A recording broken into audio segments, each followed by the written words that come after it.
Good evening, and welcome back to our solo series, A Conversation on Mental Health, Dealing with Depression. I'm your host, and I was going to say moderator. Sorry, wrong show. I'm your host, Shawn Nicholas, and next to me, I have my co host, Angelique Young. Angelique? Hi. What's up? It's so good to be back for our third episode. This is like kind of coming together, right? It's like a whole thing now. Yeah, it's very therapeutic, and It hopefully, is, and I love it. yeah, because we were talking about it backstage, and we were saying that, this other show that we're doing, apart from Common Courtesy, our regular broadcast and show, it's very much more organic because we're just having a conversation and being ourselves. Yeah, it's kind of dope that we just kind of get to talk about what we go through as two successful people in our rightful ways, right? We're not perfect, we're human, we make mistakes. No matter how we might present ourselves on a daily basis, there are things that we both done. I know for a fact we wish we could change, or do differently. But in that same hand, it's about us having this conversation in an open format so that people can understand that, like, we go through shit just like them, and as people of color we experience these things on a heightened level in a society that tells us not to talk about it. So, I mean, I think maybe my pull to it is that it's a little taboo. I don't know, but but I love it, and I love being honest, and I love being open, and I love freeing myself of the stresses that the damages of depression that it's actually done. So this is like kind of like Maxine Walters, right? Taking back my time. I'm taking back my life on this podcast journey that we're on, or video cast, or however you want to look at it. Yeah, both, because I feel like this is part of our brand because this is who we are. So yeah, I kind of, this was easier earlier. I was gonna talking about what I told you earlier, but it's kind of a little bit hard. But I kind of wanted to get into some things because um I had a realization, dealing with depression and everything. I think last week I said that oftentimes substance abuse and depression go hand in hand usually. Like, I've been dealing with depression for years, but one thing that I admitted this a couple of years ago, but today I don't think today I actually fucking mean this shit. I'm Shawn Nicholas, and I'm an alcoholic, and I say that now because um I was in AA because I have a DUI, and a part of the treatment program is you have to attend AA. And I'm thinking I'm just gonna blow through this shit, whatever, whatnot. This is gonna be nothing. Um, I should be able to get through this. But when I went to my first AA meeting and having to say, hi, I'm Shawn, and I'm an alcoholic, saying that, not only coming out of your mouth, but saying to other people, it makes it a reality. And I didn't, you don't want to believe it either. But looking back at it, looking back at my life and some of the choices I've made and some of the things that have happened, yeah, absolutely. Like, I'll tell you a story, which was funny at first, but it isn't really funny when you think about it. It was my 21st birthday, and no, 27th birthday. And I decided I wanted to go out drinking, of course, for my birthday. And I knew a lot of bartenders from different clubs, and every bar I went to, of course, I got free drinks. So, being the alcoholic that I am, I didn't realize, of course I didn't stop drinking. I'm drinking all night. It's my birthday. I don't give a shit, right? I get really drunk, and a friend puts me in a cab. And usually when I get out of the cab drops me off right towards the front door. But I get there and I'm like, oh shit, I don't have any cigarettes. So I decide to go and walk to the store for them. So I get to the store, and after coming back from the store, I'm walking down this hill. If you ever lived in Washington Heights or been there in New Mhm. York, it's Yeah. very, yeah, bitches hilly. So I'm walking down the hill, and I'm so drunk that I lose my balance and I fall on this fence. And this fence has like these like metal like pikes going up. I fall like on it right here on my shoulder. Now, I don't know if you ever seen this like scar here. No, The never.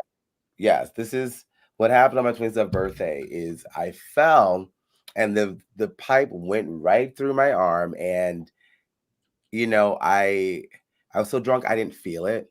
It felt like maybe a scratch. I'm like, oh, it's nothing. I actually had to pull this bitch off this pole, and I go home, and I get into bed, I go to sleep, right? I'm thinking it's a scratch. I wake up, dude, and like literally there's a trail of blood on the bed. Like, thank God I didn't bleed out. Um, and then I look in the mirror and there's like this holy my armpit had to be reconstructed. Like, this is like a piece of meat hanging down. And so the funny thing is, right, not really funny, but the crazy thing is, right, because see, the thing with alcoholism, you always make an excuse. It wasn't the alcohol. Oh, I lost my balance. Accidents happen. So I'm thinking, you know what? I'm gonna go to the store, get some gauze, wrap this bitch up. We're gonna go to work. I was serving that day, but it kept bleeding, right? So I had this like sweater on. It bled through, and I went to my friend's house, and I'm gonna say, and I thought to myself, I said, I'm gonna ask Natalie, right? And if Nat says, Shawn, go to the hospital, I'm gonna go, right? I showed her this shit. She's like, holy fuck, get out of my house, go to the hospital. And even in that moment, I'm not realizing how serious this injury actually was. And even so, I go to the hospital. I take the day off. I tell my boss, she's like, holy shit, go to the hospital.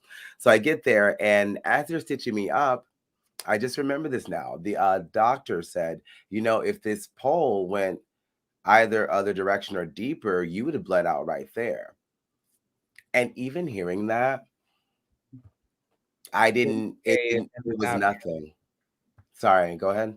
No, I said, I know. I was just no. You continue. I was just commentating, so I was like, it didn't scare you, and it definitely didn't stop you. It was just like, it's kind of like, damn, wow. Well, on to the Like next. it, yeah, it barely measured like even anything on the Richter scale for me because, hey, accidents happen, but I look at that. I look back at that today and I'm like, wow, that's a fucking problem. Like, literally, there's a chunk of fucking meat hanging down, and I'm just thinking, oh, I'm gonna wrap this bitch up with some gauze. We're gonna go to work. We're gonna be fine. So no, and so I did a couple of months later, I did say, I'm never drinking again. I don't drink anymore. And like I said, it didn't last that long. And to be quite honest, a lot of people got mad at me, rightfully so. You know, I had so much support, and my friends were You could have so died. mad. I Oh, didn't hear you. Sorry. and I said, no tea. You could have died. Yeah, I could have died, but like that. But when I said I was never going to drink again, like this was like months after that.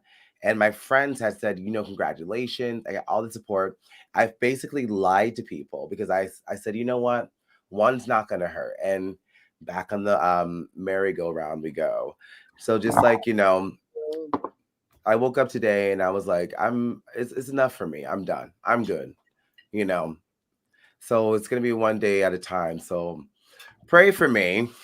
I um I think you have to understand something. I don't know if they taught you this in AA, but I too have had a DUI. I've actually had two in my life, and I think when I went to AA was my second time. And something they teach you right out the gate is that it's never over. It's a never ending mhm. battle. It's constantly a struggle, and you kind of have to make a decision. I'm like, thinking about the definition of alcoholism, when they're talking to you, they're like, you're an alcoholic. You're never gonna admit it to yourself, or you're gonna admit it to yourself and you're gonna like literally leave it alone, but you're always gonna fight this battle. This little demon is with you for the rest of your life because it's a disease. It's not a situation, it's a disease, Yeah. right? And they'll tell you like it's a case of uncontrolled drinking or preoccupation with alcohol, and it literally comes down to you having an inability to control your drinking due to physical or emotional dependency on alcohol.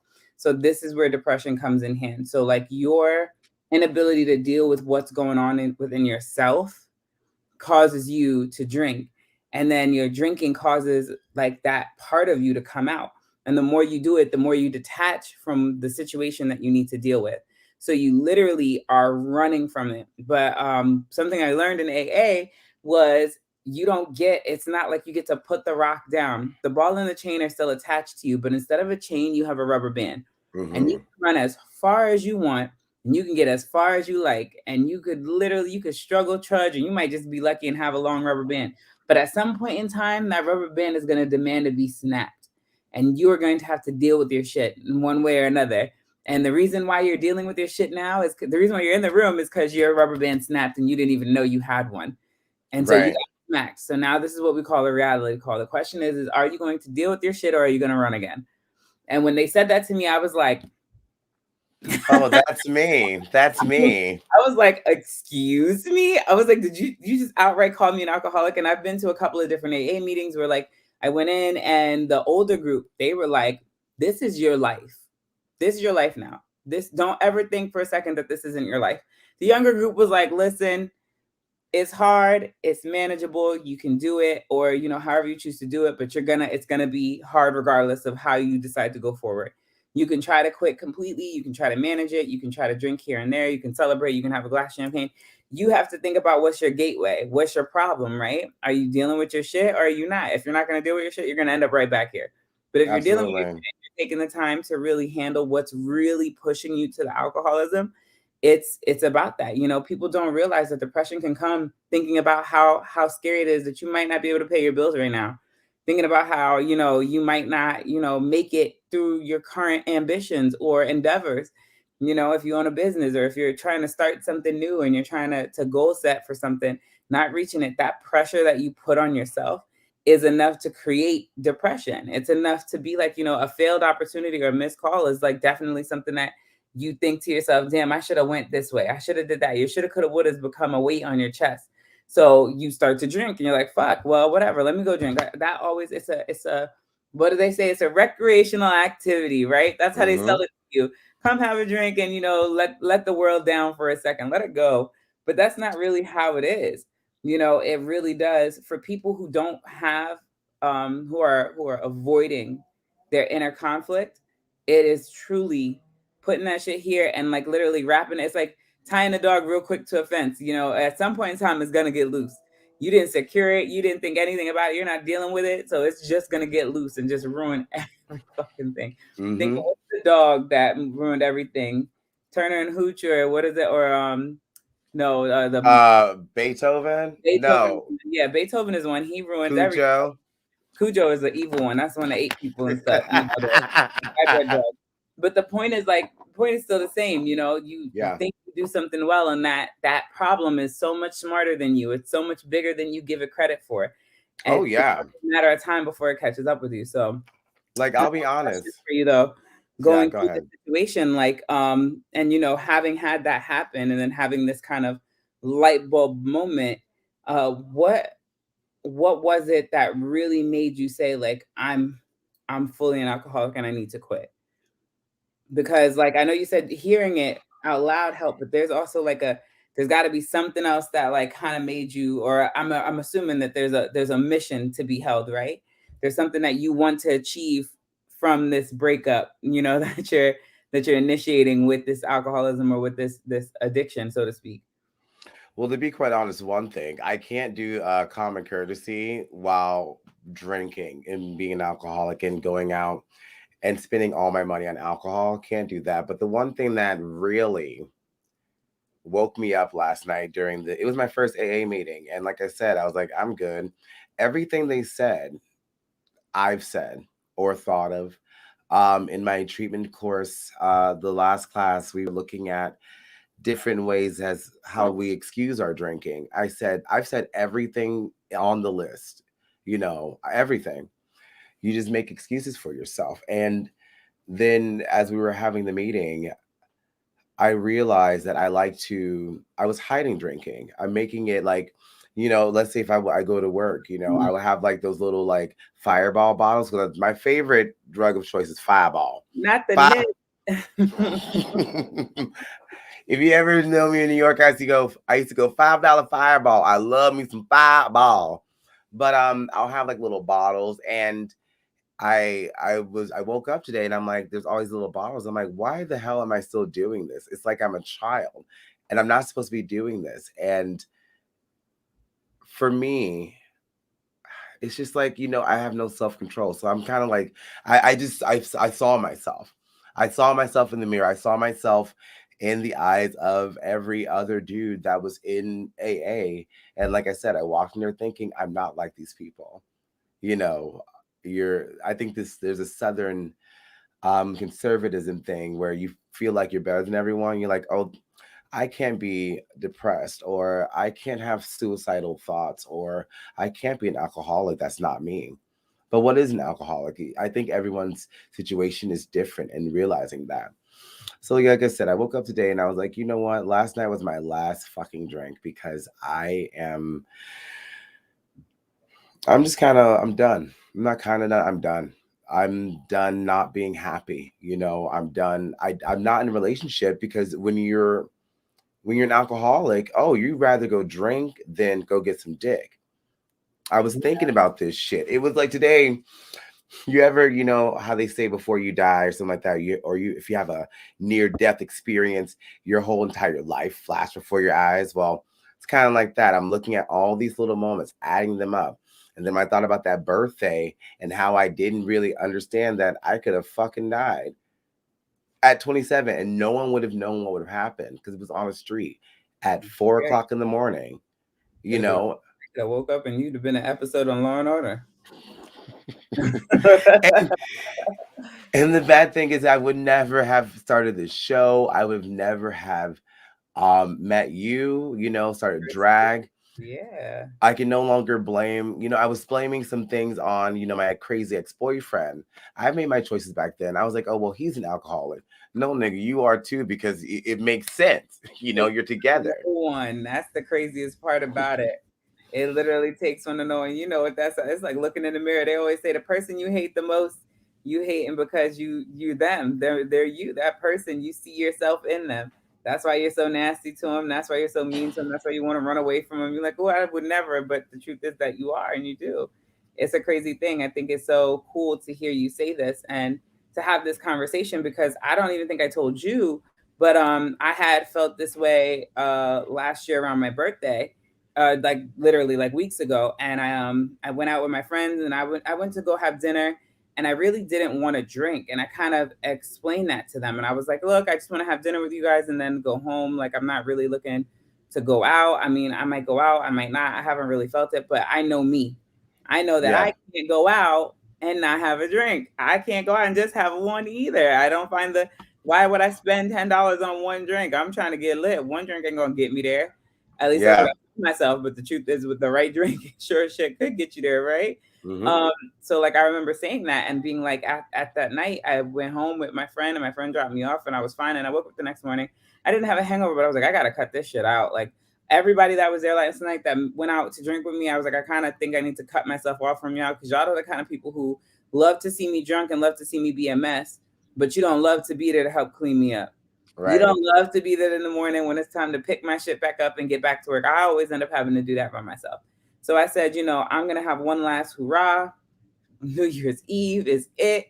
And I was like, I got around my other friends and I was like, here I am again, drinking unnecessarily, telling myself I was supposed to be New Year's Eve. I was like, but that didn't work out the way I had thought. So I was like, you know what? I went and I was like, you know what? We're gonna casually quit. We're not gonna tell anybody we're gonna do it. We're just gonna fucking do it. Yeah. Actions speak louder than words. So since New Year's Eve, I have not had to pick up a drink. I haven't had a need for one. I haven't gone out. I don't put myself in situations. I went to a company like meet and greet and decided like I'm not drinking. I went and I had me 2 cans of Coke instead. I was like, I'd rather fight with diabetes than fight with alcohol. I Absolutely. was like, let me get into these cans of Coke. Um, and so that's been my decision lately. I went out again recently, and I was like, no, let me just have water. I don't need to have a fucking drink with dinner or with my meal. I can just have this, and that's enough. Like I started telling myself I'm enough. I went and I did the interview for the flight attendant position, and they were like, you can have anything. And like I went to go have dinner, and I was like, no, I'm just gonna have a Coke. It's fine. That's it. Like that's my demon now. If I gotta fight that, I was like, I'll fight that instead. I don't really feel like having this battle with alcohol because I always lose. Absolutely. So Because I'm like, the disease always finds a way to creep in. Because even when you said drink, immediately in my gut, I'm like, I'm thinking about a fireball. So yeah, I realize it's gonna be like a bit yeah, of a everyday thing, but just for now, I know I can see it because I'm recognizing all the shit that they tell you in the class, you're like, oh, that ain't me. No, It is. it's pretty. More and more, that picture starts to look like you. Yeah, So thank you for like being here and let me share that with you. And because it's I don't super know, I super just not had this feeling. Yes. it's super relatable. I think a lot of people go through that. I think even that you'll find times where you'll have this argument in your head and you'll say, I'm not an alcoholic because I don't need it Mm-hmm. every day. I don't have to drink it all the time. It's not like a thing. And you'll be like, I can do it. But you got to remember, it takes 21 days to build a habit and something like 60 days to make it a permanent habit. So you got to really struggle through that. And it gets hard. Like I remember I quit at one point in time after the DUI or whatever. And when my sister, Nia Gabrielle, was still alive, I remember saying I want to take myself out and I wanted to like do something nice for myself. And she was like, stay your ass home and buy yourself a pair of shoes. She Right. said, do not go to that bar and go drink or go have a celebratory nothing. She said, go buy you a cake, go buy you a new outfit. She said, go buy a pair of shoes. But she said, do not take your ass to that bar. She said, there ain't no reason for you to go to that bar now. Not anymore. She said, unless you're working, stay out of that bar. And it was Mm-hmm. like something that I kind of overlooked at first. And then I started realizing, like, no, because you're there, and then you make an exception that one time, and then the next thing you know, every week you're out You here make making. another. Yeah, I was gonna say that you make another exception. No, I see it now. Because you have to be honest. Like I want to move to New York soon, and I won't be able to do that if I'm still doing what I do. And I didn't see a problem with that. I ignored it. I lied about it. I've noticed I lied about drinking. I'm lying about drinking. Like, how old am I? But no, it's just not. Sorry, go ahead.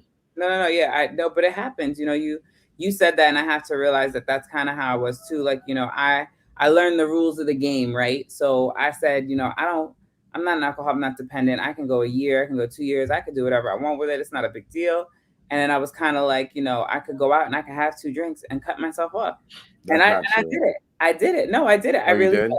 I really did. I really went and did it. But then I realized that it just left the gateway open for me to test my limits. Mm-hmm. And then Mm-hmm. so after a while, it stopped being 2 drinks. It was like, okay, 1 drink every 2 hours. Because that's the way it works, right? They teach you in class, they're like, the body takes 2 hours to get rid of 1 drink, get it down to one. If a drink Mm-hmm. is for 3 points, every 2 hours it goes down to one. And so you're like, oh, I can beat the system. I could totally use the system against them. And I can totally like make sure that I'm winning all the time so that I'm never in that bad spot. But you don't know how alcohol is gonna hit you. Then you might be winning at first, but then you get in the garbage and all of a sudden it's it's game on. All five of them drinks you had it over the 2 hours that you did, Whoa. whatever, boom, all at once. The second you step outside, I tell people all the time when I'm drinking, don't let me go into the dark. Because if I go into the dark, so do my memories. I got to stay in brightly lit places all day, all night. Like, I was definitely built for daytime drinking, not I'm dead. nighttime drinking. Like, because if it's daytime, I'm gonna remember. If nighttime, I'm not gonna remember nothing. I don't know who I was. I don't know what I did. I'm not responsible, right? Um, so you kind of have to have that reality talk with yourself and be like, nah, it doesn't matter what the situation is. It's just not good for me. No. And it's sad that we live in a society that people don't allow us that respect. Oh, just have one. Are you sure you don't want one? They make us feel bad when we're like, I don't want to drink. I got to drive. And they're like, bitch, well, I'm driving too. And I'm like, yeah, bitch. But the difference between me and you is I'm going to drink and then I'm going to end up in a bad spot. Mm-hmm. So you go ahead and drink. I'm not shaming you. I'm not telling you you don't have to, but I cannot. I like kind of wish that one point in time that I was like allergic to that shit. So I could just be like, I can't, I'm allergic. Thanks, but no thanks. You're not gonna kill me, right? You're not gonna force me to kill myself. That's gonna be a thing, right? And so it's crazy how we walk into places and people just expect you to. Yeah. I agree. Jess and I, we know each other personally. We talked about, Yes, I know you, Jess. I'm very familiar with Jess. I love me some Jess. right? When we talked about that, and it's not like beating the system. It's just you're cheating yourself. Even thinking that I know my black ass cannot go out to a bar like, oh, I'm gonna cut myself off at 2. No, because once you hit that stride, you're like, oh, you know what? Let's have another one. I've blacked out a lot in New York, and like that's really what happened. That's how my life kind of got fucked up. I was so busy partying, spending all my money on cocaine or alcohol, whatever, to, I guess, quiet the little asshole in the back of my head saying, hey, Why did you miss that audition? Why didn't you study the script for the class that you're going to? Why are you wasting your money? Like the first time I made my friend Lisa asked me, she's like, well, I told her the first time I ever made like over 2 grand in a week was like it didn't involve any drinking. I just had to work every day. And it was first time I ever had like just 200, I mean, sorry, 2 grand all at one time that didn't have to be spent on anything. Like I didn't have any bills to pay, well, probably the next month, but it was just for one day that 2 grand is mine. I never had that much money on my possession. So I decided to take all the cash because I'm a bartender and I'm nasty. I like kind of slept on. I threw it all. I made it rain on my bed. Slept on my. Ooh, look at all this money, and I went and got this photo shoot done. And now I think about what really gets me through now is all the shit I can buy without buying alcohol. Like I just bought this. Ooh, girl, I just bought this little see-through um tank top. Is really cute. I was in the other room. I can't get it, but No, yeah, my nipples all look nice and shit. I look all it's really. sexified. Man, wait till you get to like. Well, I remember when I first quit drinking for the first time, and I saved so much money, and I remember booking my first trip somewhere, and I was like, I can fucking travel. I can get the fuck Mm-hmm. out of Dodge. I can go somewhere and like enjoy this money.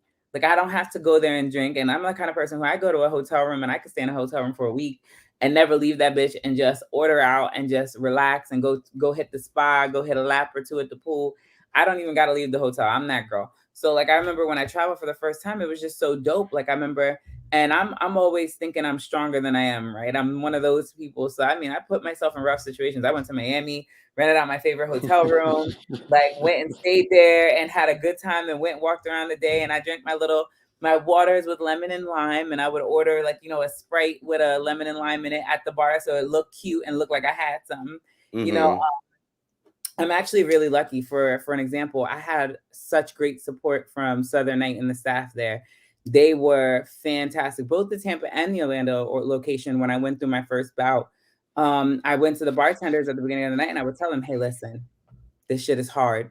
Don't give me no alcohol. When I ask for a drink, water, lemon, lime, little splash of Sprite, so it got a little thing in it, or like a little bit of salted water, so it got some fizzle to it, so they know it's real. But just mocktail my ass the whole night."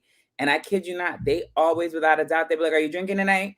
And I'd be like, "Nope." They'd be like, "Got you. Let me." Do, do, do, do, do. They even used to pour little water shots for me. So shout out to that whole staff and that crew. Like they really did that damn thing. I remember when I worked at Bradley's, Alex, he's now one of the owners over at Christoph's. He used to do it for me. Like, if you guys are feeling like you can't do it on your own and you need that support, let them know. And no bartender is going to tell you no. And of course, I would get my little soda and I'm going to tip them. I'm not going to not tip them. I'm going to tip them like I was drinking alcohol. You know what I Right. mean? The difference is you get to walk to your car securely knowing you made it through the night. It was Mm-hmm. really hard for me. I was a drag queen who was booked. I was working 4 or 5 nights a week. I could turn down the pay. That was my income. I couldn't say I can't go to work today because if I go, I'm going to be a drunk. They give you drink tickets. I was giving them shits away as soon as I walked in to take them. Because if I have them, I'm gonna fuck up. I know me. You know what I mean? I was like, Right. I can't take the thing and put it to my mouth and not smoke it. Like, it's like, I can't, no, it wouldn't happen. I would be like, I can't do that metaphor shit. Sorry. I thought it was a cute idea, but it doesn't work. Same thing Mm-mm. with alcohol. I can like have the drink and have the fun. And I remember one of my friends from college, when I first started going out in the world, they were like, "Rana, you never needed to drink. You used to go out between the time you were 19 to the time you were 21, and you would go out and you would refuse alcohol. You could just go have a party, get sweaty on the dance floor, go home, like, and be good. Like, Mm-hmm. you don't need it. I know you don't need it." And I was like, "You're really right." And that really hurt because I really been telling myself for the past 6, 7 years as a 27, 28-year-old that I fucking need this drink. That this drink is making me. This drink is doing the thing. It's curing my anxiety. It's curing my fucking thing. No, it's not. That's me just using it as an excuse. It's a crutch. It's a Yep. way in so that I don't feel guilty about it in the next 20 minutes. But at the same time, knowing what I know now about who I am, I was avoiding. I didn't want to talk about my inner feelings, how much I hated myself, how much I disliked myself, how much I didn't want to be me. I wanted to Mm-hmm. be anybody but me. And of course, that was completely tied to me being trans and not wanting to admit it, feeling like it wasn't for me because I didn't have the resources to know it was possible or that I could do it or that I had made the right decision. At this point in time in my life, I felt like if you didn't do it when you were 16, you shouldn't do it. It doesn't matter if you knew at 16, if you didn't make the chance, make the trade. I didn't know that I could start this at any age. I didn't know that it was going to make a difference in my life or how crazy of a difference it was going to make in my life. I remember going through that therapy session thinking this bitch is not going to give me my letter. She is not going to let me do it, and thinking to myself immediately, like, I'm going to have to go have a drink. I'm going to have to go like smoke a joint. I'm going to go have to do something to deal with the devastating blow that's about to smack me in the face.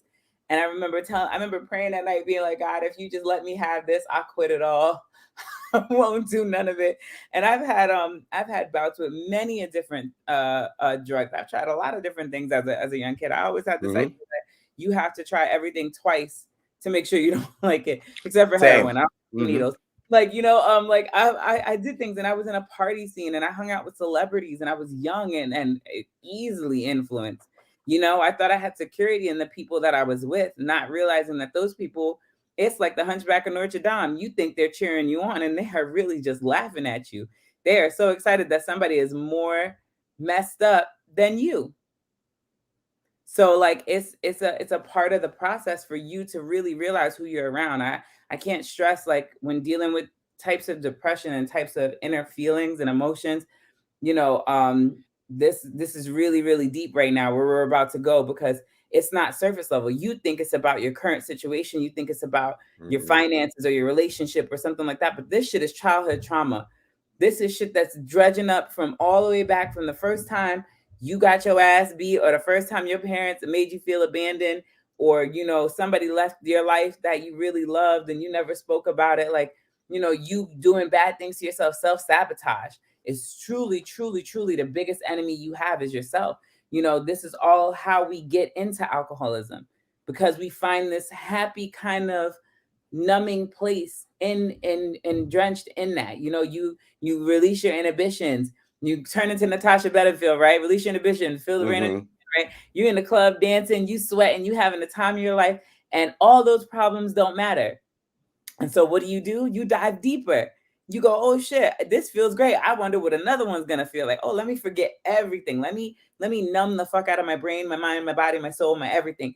And in that, you fall further away. But what nobody tells you when you go to have that drink and you do that and you haven't dealt with your shit is that the next morning, not only are you gonna feel it physically, you're gonna feel the regret mentally, and it's gonna layer on you. And then now you started a race you can't finish, because now you got to keep drinking to keep that pain and that suffering down. Now you got to keep drinking to keep yourself in a state that requires you to be always. Otherwise, you will feel the crushing weight of everything you've been avoiding.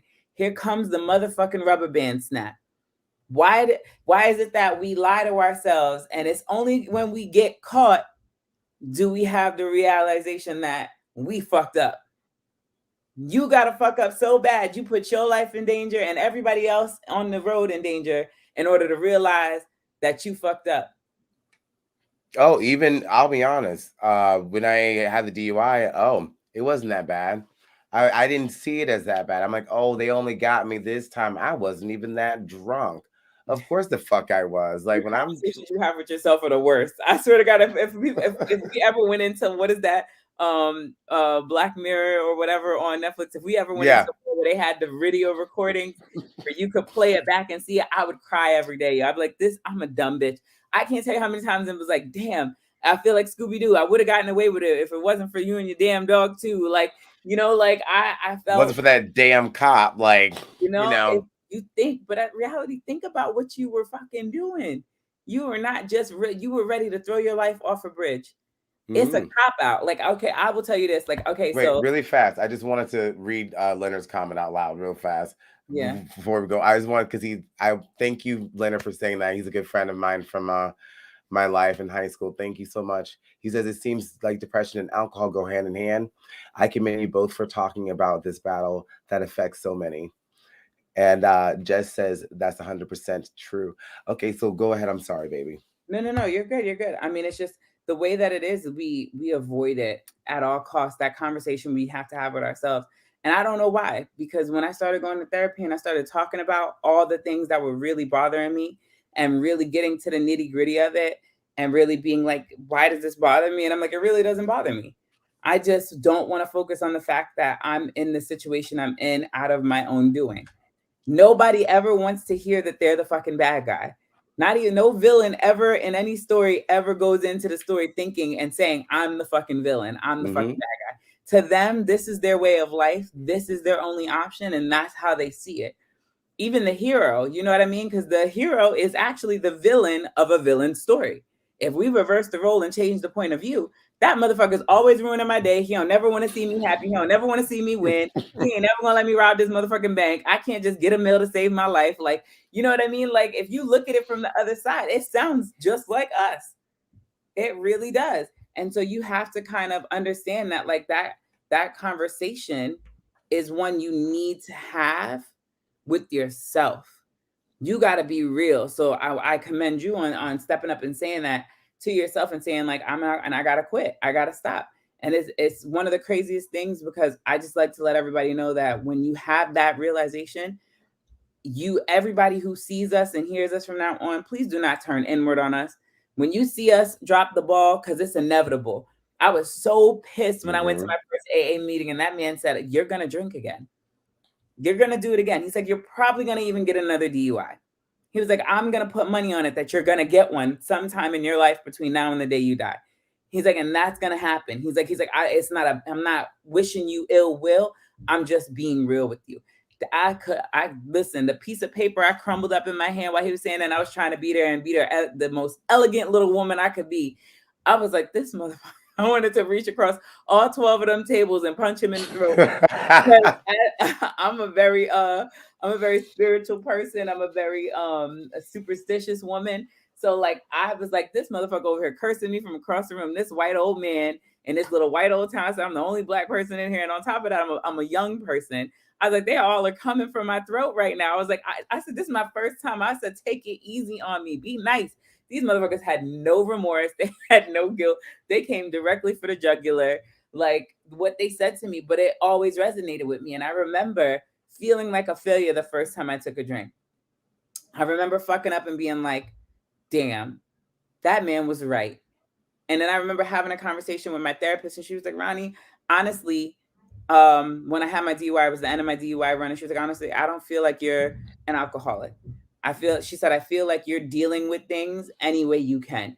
She was like, I think you really need to think about what it is that's bothering you, and you need to really handle it. You need to talk about it, And Mm-hmm. so we had to go into my issues with being my abandonment issues from my father, the way I was raised, how I felt about the way I was raised, just different things and different people's opinions. I remember a lot of shit people say to me. I have a really good memory. So there are certain moments in my life where somebody said something to me and I'm like, this shit literally molded me. Like I can't get away from it. I will never run away from these words. So I remember going through that and having to sit in therapy and tell myself it's okay. And be like, it's okay. It's okay to love myself. It's okay that I fucked up. It's okay that I made mistakes, that I put myself in dangerous situations. I'm alive.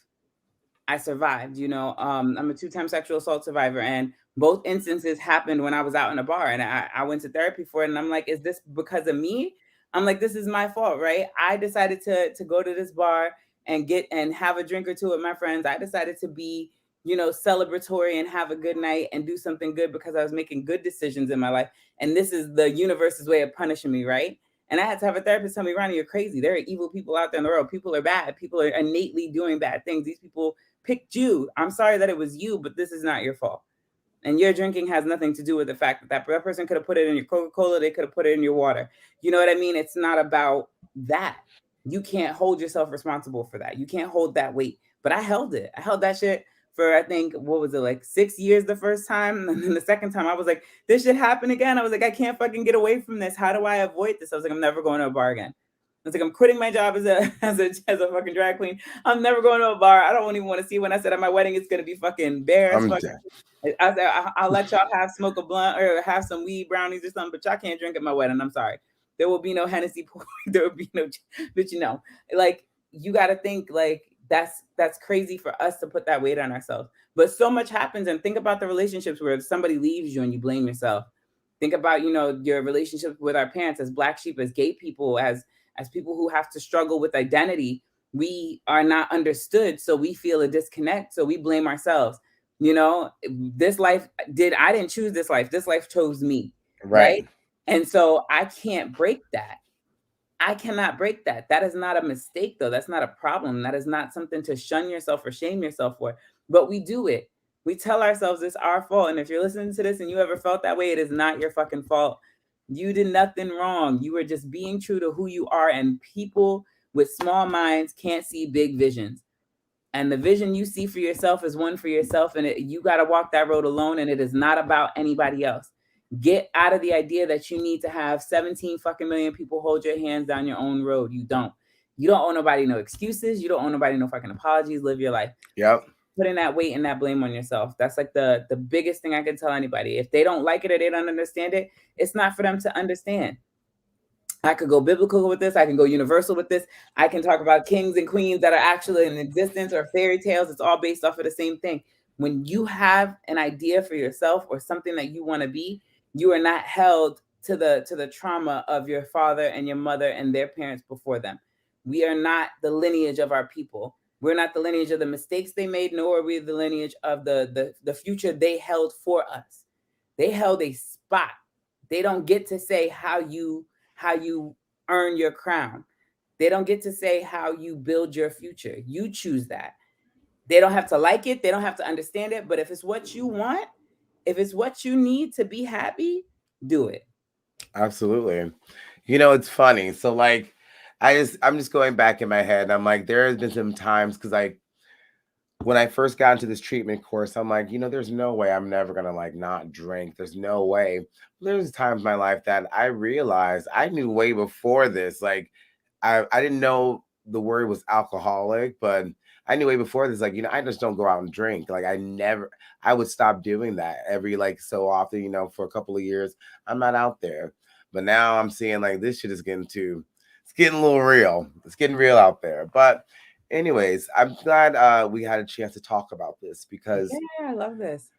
because really it's more therapeutic because it takes a village really.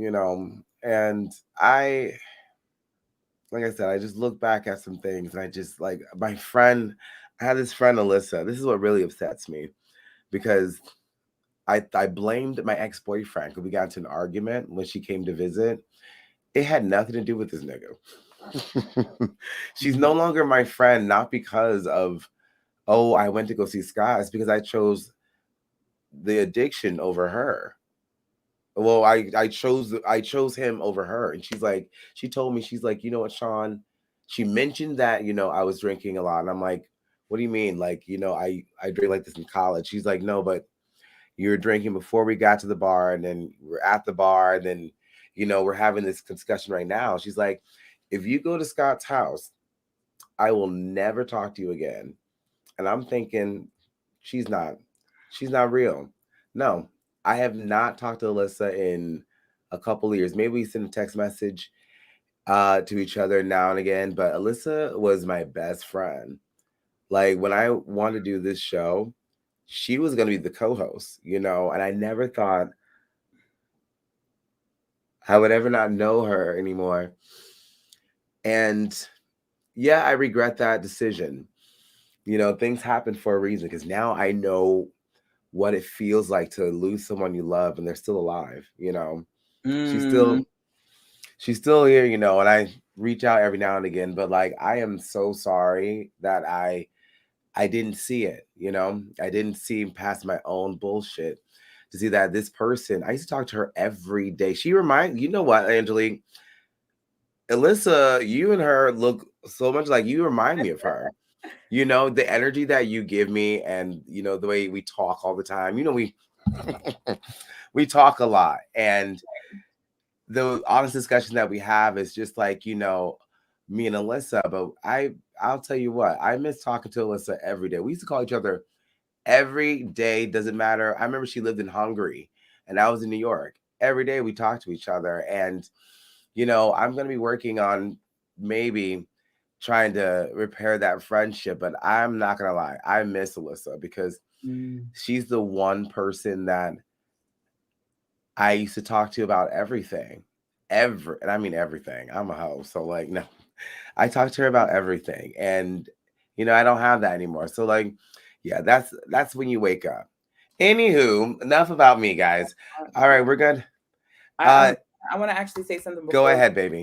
end this on a really positive note, right? I want to ask you, do you currently have a sponsor to help you, someone to help guide you, someone to call when you feel like you want to have a drink or when you just need to like release or something like that?